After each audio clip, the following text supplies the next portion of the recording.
Hello students, अज की exercise है 10F geometrical and trigonometrical problems.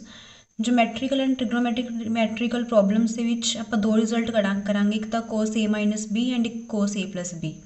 Same है साइन ए प्लस बी तो sine A minus B topic आएंगे, वो होंगे क्रॉस प्रोडक्ट के। कोस ए माइनस बी तो कोस ए प्लस बी दोनों डॉट प्रोडक्ट के टॉपिक है। देखो ये प्रूफ करना है, proof by vector method cos of A minus B is equal to cos A cos B plus sine A. ਹੁਣ ਇਹਨੂੰ ਸਾਈਨ ਏ ਸਾਈਨ ਬੀ ਇਹਨੂੰ ਕਰਨਾ ਕਿਵੇਂ ਹੈ, ਜਿਵੇਂ ਜਿਵੇਂ ਤੇ ਪ੍ਰੋਪਰ ਲਿਖਿਆ ਹੋਇਆ ਉਵੇਂ ਉਵੇਂ ਤੁਸੀਂ ਇਹਨੂੰ ਉਤਾਰੋਗੇ ਤੇ ਉਵੇਂ ਉਵੇਂ ਇਹਨੂੰ ਕਰਨਾ ਹੈਗਾ ਕੁਐਸਚਨ ਨੂੰ। ਦੇਖੋ ਇਹਦੇ ਵਿੱਚ ਕੀ ਹੈ, ਇੱਕ एक्सिस है अपने को X axis and Y axis, O X and O Y दोनों कोऑर्डिनेट एक्सिस है। आई ले लिया अपन ने unit vector along X axis and j ले लिया अलोंग वाई एक्सिस। ठीक है, ਹੁਣ ਇਹਦੇ ਵਿੱਚ ਆਪਾਂ ਇੱਕ ਦੋ ट्रायंगल्स बना लिए, एक बनाई ओ पी एम, एक होगी ओ क्यू एन। ਇਹਦੇ ਵਿੱਚ O P and O Q ਆਪਾਂ ਲੈਟ ਕਰਾਂਗੇ ਕਿ ਦੋਨੋਂ ਯੂਨਿਟ ਵੈਕਟਰ ਹੈ, ਡੈਟ ਮੀਨਸ ਦੋਨਾਂ ਵੈਕਟਰਸ ਦੀ ਲੈਂਥ ਕਿੰਨੀ ਹੈ 1 ਦੇ ਇਕੁਅਲ। ਜਿਹੜੀ ओ पी हैगी है ओ पी ਉਹ एंगल बना रही है a with X axis and जी ओ क्यू है वो एंगल बना रही है एक्स विद एंगल बना रही है बी विद एक्स एक्सिस। हूँ देखो ये लिखना है अपने प्रॉपर जिमें जिमें लिखे उवें उवें लिखना है। First O X and O Y coordinate axis है, i and j be the unit vector along O X and O Y respectively. O P and O Q पर लेट करांगे कि ये भी यूनिट वैक्टर्स हैं which makes angle A and B respectively with दोनों एक्स एक्सिस नाल। अगर ओ पी तो ओ क्यू यूनिट वैक्टर है तो दोनों के वैक्टर्स की मैगनीट्यूड की लेंथ कितनी इक्वल होगी 1 दे। हुण angle between O P and O P and O Q के बिटवीन एंगल की बने अपने को A minus B, because A वाला एंगल ए है and this angle is B and angle between O P and O Q is A minus B. हूँ देखो आप फाइंड आउट करना है कि ओ पी डो, क्योंकि एंगल जोड़ा ए माइनस बी कि वाले है ओ पी तो ओ क्यू के वाले, तो आप डॉट प्रोडक्ट कि करांगे ओ पी वैक्टर तो ओ क्यू वैक्टर की। तो ओ पी तो ओ क्यू वैक्टर्स आपको फाइंड आउट करने पैणगे कि है कि दोनों वैक्टर्स। देखो ओ पी वैक्टर कि इक्वल है ओ पी सम कि है O P is equal to O M plus M P. तो ओ पी कि इक्वल है O M plus M P, but vector लगाना जरूरी है क्योंकि वैक्टर है। अगर आप वैक्टर को कन्वर्ट करते हैं, वैक्टर कि इक्वल होंगे magnitude into unit vector, vector is equal to magnitude into unit vector. तो ओ एम वैक्टर कि इक्वल होगा ओ एम का मैगनीट्यूड एंड वो unit vector I. O M के नाल आई यूनिट वैक्टर तो आया बिकॉज जो ओ एम है अलोंग एक्स एक्सिस है and along X axis unit vector आप आई लिखता हुआ है। तो ओ एम वैक्टर कि इक्वल हो गया O M into i cap. Same as M P कि इक्वल हो जाएगा M P into j cap. M P के नाल जे इसलिए आया बिकॉज एम पी जोड़े है अलोंग जे वाई एक्सिस है, तो एम पी के नाल हो गया जे कैप। हुण ओ एम तो ओ पी की वैल्यू कड्डी है, देखो ओ एम की वैल्यू कड्डांगे आप in triangle O M P. हुण ओ एम पी ट्रायंगल दे विच ओ एम की वैल्यू कि इक्वल है O M upon O P is equal to cos of A, because base upon hypotenuse is equal to angle between them. तो O M upon O P is equal to cos of A. तो इतों ओ M की value कितनी आ जाऊगी ओ P cos ए। तो same as अगर आप M P की value कड्डनी है तो एम पी की वैल्यू भी ओ एम पी चो निकल जूगी, बट वो बन जूगा M P upon A P perpendicular upon hypotenuse. M P upon O P is equal to sine of A, angle तो यही होगा ना इधर, तो M P upon O P is equal to sine of A. तो इतों M P की value कि इक्वल आ गई ओ पी साइन ए। तो O M and O P की वैल्यू सुनो इतने पुट करती ओ एम तो ओ पी की वैल्यू ओ पी भी 1 के इक्वल है, इतने भी ओ पी 1 के इक्वल है। तो की बचे अपने को cos A into i sine A into j. तो हम अपने को ओ पी वैक्टर कि इक्वल आ गया cos A i sine A j. Same as अगर आप O Q vector find out करांगे तो ओ क्यू वैक्टर कि इक्वल है O N plus N Q दे, O N into N Q, O N plus N Q. तो इनू भी उवें सिंपलीफाई कर लाँगे, वैक्टर को कन्वर्ट कर लिया magnitude into unit vector, N Q भी N Q into j. O N के नाल भी आई लग्या बिकॉज एक्स एक्सिस अलोंग है, एन क्यू के नाल जे लग्या because this is along to Y axis. तो ओ एन की वैल्यू कढ़ लाँगे in triangle O N Q के विचों, ਉਹਦੇ ਵਿੱਚ भी base upon hypotenuse cos of B बनूगा and perpendicular hypotenuse sine of B बन गया। तो ओ एन की वैल्यू आ गई O Q cos B, Q N की वैल्यू आ गई ओ क्यू साइन बी। ये दोनों वैल्यूज इतने पुट करती ओ एन तो एन क्यू की जगह पर। ओ क्यू 1 है तो इतने कितना बन गया cos B i sine B into j. O P dot O Q किता O P dot O Q vectors, O P dot O Q कितना होगा इतने ओ पी की वैल्यू इतने आ गई ओ क्यू की वैल्यू। जो आप डॉट प्रोडक्ट करते हैं डॉट प्रोडक्ट के आई तो आई जे के जे वाले डॉट होंगे कोस ए इंटू कोस बी आ गया बिकॉज आई डॉट आई 1 होंगे, sine A into sine B आ गया बिकॉज जे डॉट जे 1 होंगे। तो O P dot O Q कि इक्वल आ गया सारी टर्म के। O P dot O Q का फॉर्मूला की होंगे O P vector O Q vector and angle between O P and O Q. तो एंगल सीगा दोनों के विचाले कोस ए माइनस बी। तो ओ पी की वैल्यू 1 ओ क्यू की वैल्यू 1 तो कितना बचिया cos of A minus B is equal to cos A cos B plus sine A sine B. ये थोड़ा रिजल्ट आ गया। जिमें जिमें करवाया उवें उवें करना है, तो कॉपी से उवें राइट डाउन कर लो ना। क्वेश्चन नंबर सेकंड है, उपरला सीगा कोस A minus B, next question है कोस ए प्लस बी का। करना इनू उवें है, बस थोड़ा डायग्राम के फर्क हो जाएगा। वो एंगल्स दोनों उपर बने से, ये एक उपर तो एक नीचे बनूगा।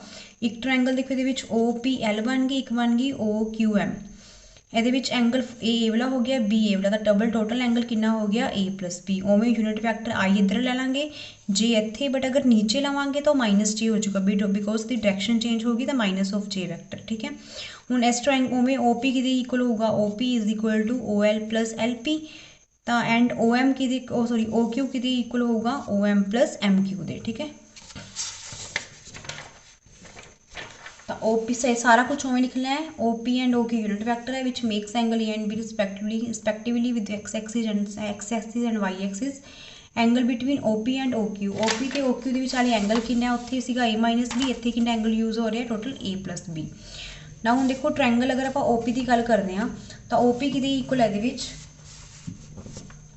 ओ एल प्लस एल पी दे। तो ओ पी वैक्टर कि इक्वल है O L plus L P दे। ओ एल नूं लिख लिया magnitude into unit vector, L P नूं भी लिख लिया L P magnitude into unit vector. O L की वैल्यू भी जिवें ट्रायंगल के विचों कड्ढी सी उस ट्रायंगल के विचों कट लांगे। O L upon O P cos A बनूगा, तो इतों ओ एल की वैल्यू आ जाएगी O P cos A. L P upon A O P sine A बनूगा, तो उतों एल पी की वैल्यू आ जाएगी ओ पी साइन ए।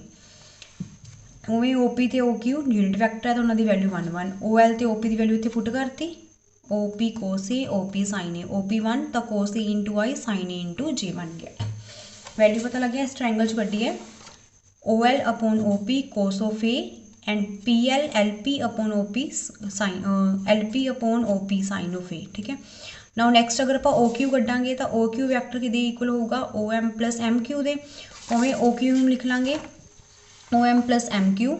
ओ एम नूं लिख लिया vector into magnitude, vector into magnitude.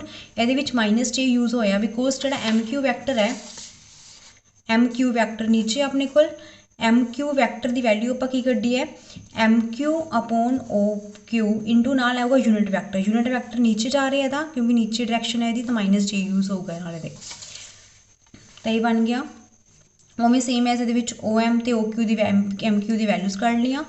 Perpendicular base upon hypotenuse cos of B. O M आ गया O Q cos B, M Q आ गया ओ क्यू साइन बी। ये वैल्यूज पुट करती हैं ओ क्यू 1 है तो cos B i minus sine B J.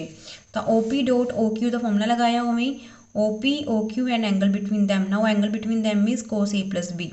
O P dot O Q इन्ना हो गया एंड ओ पी तो ओ क्यू की वैल्यू पुट करके जो अपने ऊपर कड्ढी है आई डॉट आई वाले वैक्टर इकट्ठे हो गए plus minus minus sine A into sine B is equal to cos of A plus B. तो आंसर आ गया है सेम सी बट डायग्राम का थोड़ा फर्क से इस क्वेश्चन के।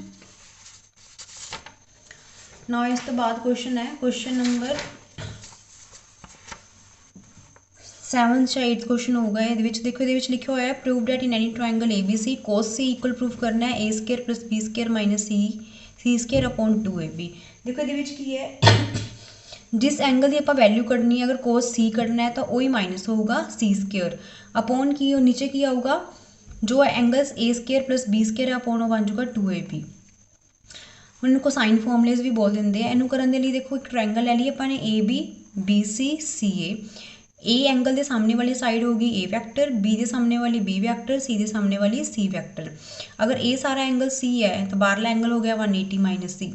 हूँ देखो अगर अपने सी एंगल कढ़ना है तो एंगल इधरों क्योंकि कोस सी की वैल्यू कढ़नी है तो एंगल भी यूज़ करना है बाहरला एंगल यूज़ करने का मतलब की है कि ये आप फॉर्मूला यूज़ करांगे कोसाइन वाला। कोसाइन वाले फॉर्मूले की होंगे कि दो एंगल्स दो साइड्स के बिटवीन एंगल यूज़ करते हैं ना।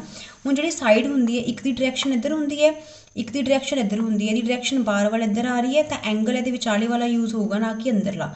याद रखना है कि इन्होंने क्वेश्चन के एंगल यूज़ करना है बाहर वाला यूज़ करना है 180 माइनस करके।